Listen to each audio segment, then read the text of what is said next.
expérience de l'éducation populaire. Ce qui est sûr, c'est que nous, on voit ça comme une relation de confiance, d'honnêteté, de construction collective. Comment leurs institutions s'investissent sur les enjeux de l'éducation populaire? Comment est-ce que les liens sont faits entre l'éducation populaire et leurs thématiques de prédilection? Ce qu'on fait, c'est qu'on écoute la voix des jeunes. Et ça n'existe pas vraiment à Madagascar parce qu'on dit que toi tu es jeune, donc tu n'as pas le droit de parler. Ou il y a aussi les jeunes qui ont peur d'exprimer, ont peur d'évoquer leurs idées. Pour les actions d'EXI, on travaille avec les lycées techniques et des trois districts, mais en parallèle, nous aussi, on travaille avec des associations qui sont locales dans les 3 districts. L'essentiel, c'est d'avoir le regard croisé, qu'entre sud-sud, il y a des approches qui peuvent être qu'on travaille ensemble, qui peut être réalisé ensemble, et qu'avoir les acteurs qui ont beaucoup d'énergie. On a besoin de renforcement de capacité. C'est ce qui nous aide avec le RIEPS parce qu'en fait, il y a beaucoup d'acteurs qui ont des expériences, qui ont beaucoup de connaissances et de compétences sur l'EXI. Et donc, à travers ça, on peut faire des capitalisations, donc avoir les points forts et les points négatifs pour qu'on fera un EXI sur mesure à Madagascar.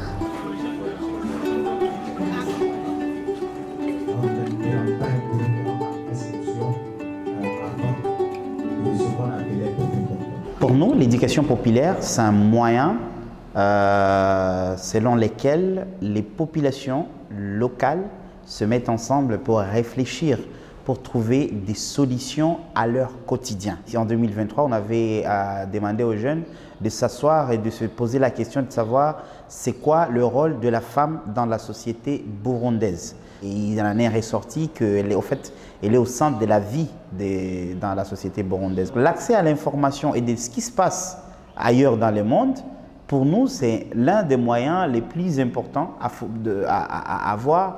C'est un moyen qui va nous permettre à fournir l'accès à l'information aux jeunes.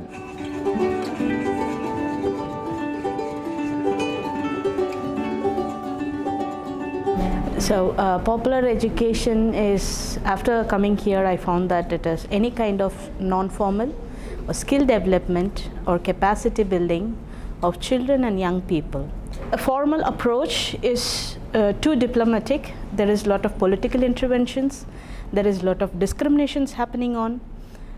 Formal schools, formal education methods are ruled by strong people with power. We are engaged in awareness raising on child rights, importance of children's education through street arts, songs and theatres and dramas. We work in social and environmental justice in a way. And social justice comprises of education, awareness raising, empowerment, skill development, capacity building, environmental way like access to water, access to health, awareness on protection against domestic violence, abuse and harassment, access to proper facilities like basic necessities. In a way that you protect the nature, not degrading it, and also contribute to the nature so that you can coexist.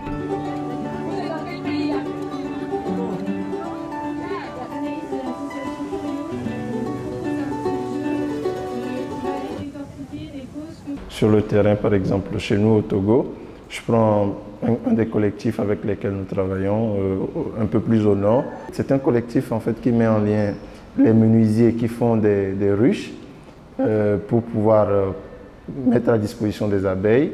Il y a des apiculteurs qui savent comment traiter ces abeilles-là, comment les nourrir, comment les mettre à disposition, comment recueillir le miel, parce que ce miel-là aussi est mis sur le marché. Quand on regarde sur le terrain, pour faire de l'éducation, pour faire de la sensibilisation, il faut beaucoup plus d'acteurs, il faut beaucoup plus d'engagement.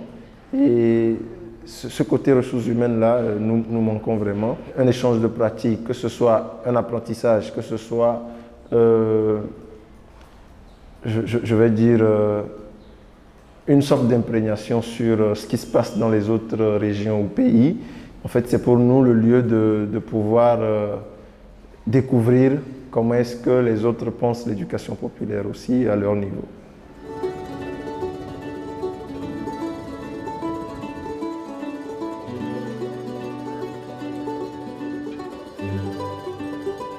Ma définition pour moi de l'éducation populaire, c'est une nouvelle méthode d'apprentissage qui prend en compte toutes les couches de la société. Avec l'ADA, depuis la convergence, on fait des formations communautaires auprès des femmes, des jeunes, toute la couche, mais en utilisant plutôt des boîtes à images. Et la femme directement, ou bien la personne qui n'est pas là à l'école, dès qu'elle regarde, elle arrive complètement à voir à travers l'action qui est posée, sans même qu'on ne puisse véritablement expliquer.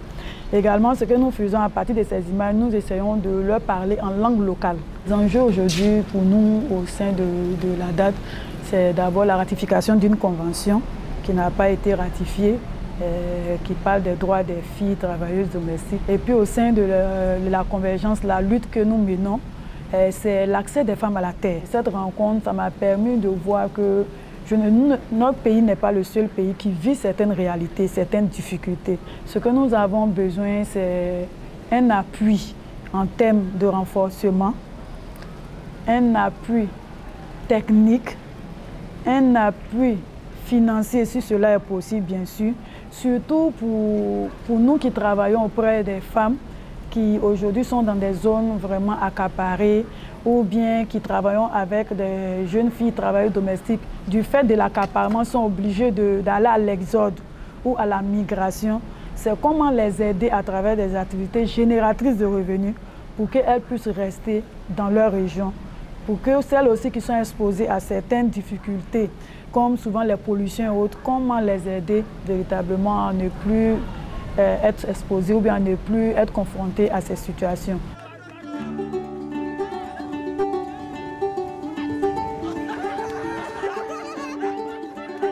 Dans ce monde où nous vivons là, il n'y a pas d'équilibre. On est en train de parler de la démocratie, mais pour moi, l'éducation populaire, c'est la démocratie. En fait, l'éducation ne doit pas se limiter à l'école, parce que tout le monde n'a pas le pouvoir ou les moyens pour aller à l'école. Ce que nous voulons, c'est un soutien financier, parce que c'est bon de vouloir faire et avoir des pensées, mais quand on n'a pas les moyens qu'il faut, on ne pourra jamais faire ce qu'il faut. Donc ce que nous voulons, nous, c'est les moyens d'être autonomes pour pouvoir faire nos actions comme on le veut. Donc on a appris beaucoup de choses, on a fait des connaissances, on a pris des contacts. Et nous avons la vision de les contacter, essayer de voir comment est-ce qu'on peut travailler ensemble pour que ça ne se limite pas non seulement dans nos pays, mais l'élargir dans l'Afrique, voire même dans le monde.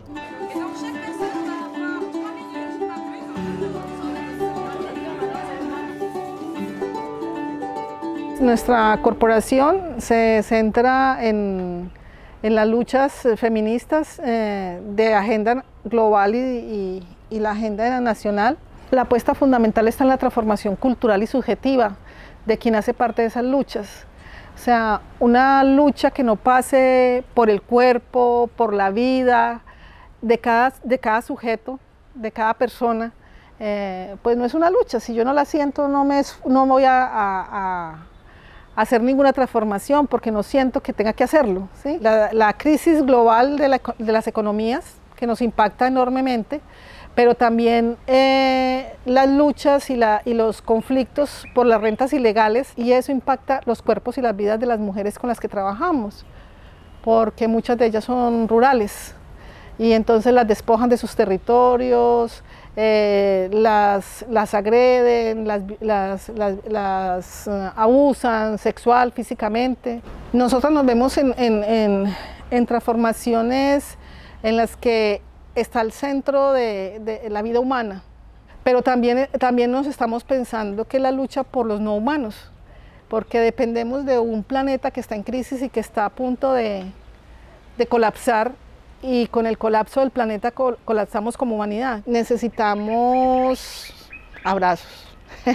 Decía una niña En estos días, conversando en una actividad, decía, yo necesito muchos abrazos. Yo creo que sí, necesitamos muchos abrazos. Necesitamos poder eso, una solidaridad que se resignifique en función de que todos podemos hacer algo bueno. Creo que sigo muy idealista en la vida, pero la humanidad, yo sigo teniendo fe en la humanidad.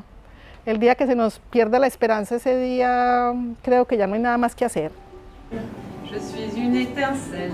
Je suis une étincelle. Qui danse au milieu des soleils. Qui danse au milieu des soleils. Et même si je suis qu'une étincelle. Et même si je suis qu'une étincelle. Je vais t'enflammer. Je vais t'enflammer. Nous faisons au Burkina Faso ce qu'on appelle le théâtre forum. Le théâtre forum, comme vous le savez, est une forme de théâtre et qui non seulement s'intéresse beaucoup aux questions de la société, ça peut être des questions économiques, ça peut être des questions sociales, ça peut être des questions environnementales ou des questions éducatives. Et son avantage est que, à la fin de cette prestation, le spectateur se met à la place de l'acteur. Et vous le savez, mon pays est un pays qui vit aujourd'hui une situation très difficile du fait du terrorisme. Donc nous utilisons du théâtre forum pour faire du dialogue interreligieux, pour faire du dialogue intergénérationnel, mais aussi pour faire du dialogue intercommunautaire afin de participer au maintien de la cohésion sociale au sein des populations. Donc pour nous, cette forme d'approche d'éducation qui est aussi le théâtre forum nous permet d'aller vers des publics qui ne sont pas encore sensibilisés, leur parler dans leur langue et locale et surtout les inciter à un engagement citoyen ou si vous voulez être des citoyens responsables tout simplement. À court et à long terme, nous voudrions que, en fonction des enjeux que nous avons actuellement au Burkina Faso, notre premier souhait c'est que chaque citoyen soit un acteur de la paix, chaque citoyen soit un acteur qui participe au renforcement de la cohésion sociale entre les Burkinabés, mais surtout au renforcement de la cohésion sociale entre les communautés qui composent l'entité Burkina Faso. La guerre est à nouveau de retour dans tous les espaces géographiques du monde et cela c'est le fait des hommes et nous devons travailler sur les hommes. Si les hommes sont bien informés, bien sensibilisés aux enjeux, qu'elles soient locaux ou globaux, aux enjeux de ce monde, nous leur permettons d'avoir des bons choix et de surtout être des artisans de la paix.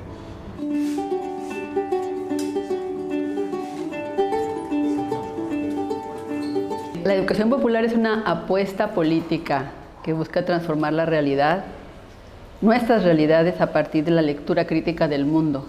Por ejemplo, la Escuela de Educación Feminista Comunitaria y Popular, que nació a través de una serie de encuentros. El primer encuentro lo hicimos en Guatemala. Participaron mujeres indígenas, cachiqueles, mujeres oaxaqueñas, mujeres mexicanas, mujeres de varios países. Y me sorprendió que al final del primer encuentro, una mujer indígena mayor dijo que ella pensaba que el feminismo, porque hablamos de pedagogías feministas desde la educación popular, que el feminismo la iba a hacer como alguien muy diferente y radical. Sin embargo, se daba cuenta que la pedagogía feminista le permitía reconocer que su cuerpo ha vivido violaciones, pero que también su cuerpo es un espacio para la liberación. Tuvimos en el Teatro del Oprimido, una compañera nos contó una realidad muy dura que viven las mujeres en su país, en el Congo, y creo que todas nos sentimos con mucha rabia. Creo que la rabia se tiene que contagiar y decir que esto, gritar juntos que esto es injusto y luchar porque esta realidad cambie. Pues yo hace rato les decía a un chico que me estaba también entrevistando que lo que necesitamos es primero pues sensibilizarnos, saber qué es lo que nos está pasando y después tenemos que organizarnos para pensar cómo le vamos a hacer. Si necesitamos fondos o si necesitamos, no sé, hacer algunas estrategias como teatro, música, cine, danza, formación, movilización. Creo que eso tenemos que hacer. En réalité, l'oralité dont on a hérité d'une grande pointure, elle naît de la grande écriture qu'est la nature. Ainsi, salé, salé.